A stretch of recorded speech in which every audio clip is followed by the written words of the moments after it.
Brilliance Audio presents Storm by George R. Stewart, performed by Patrick Lawler.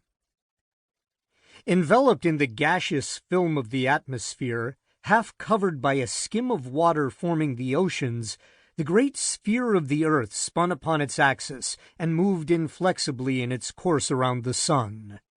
Continuously, in the succession of day and night, season and season, year and year, the earth had received heat from the sun and again lost into space that same amount of heat. But this balance of the entire sphere did not hold for its individual parts. The equatorial belt received yearly much more heat than it radiated off, and the polar regions lost much more heat than they received. Nevertheless, the one was not growing hotter while the others sank toward absolute zero. Instead, at once tempering cosmic extremes and maintaining equilibrium with the sun, by a gigantic and complex circulation, the poles constantly cooled the tropics, and the tropics reciprocally warmed the poles.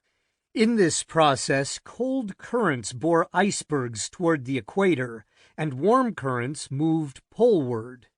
But even these vast rivers of the oceans achieved only a small part of the necessary whole. In the stupendous work of transport, the paramount agent was the atmosphere, thin and insignificant though it was in comparison with the monstrous earth itself. Within the atmosphere, the chief equalizers of heat were the great winds, the trades and anti-trades, the monsoons, the tropical hurricanes, the polar easterlies, and, most notable of all, the gigantic whirling storms of the temperate zones, which, in the stateliest of earthly processions, moved ever along their sinuous paths, across ocean and continent, from the setting toward the rising sun.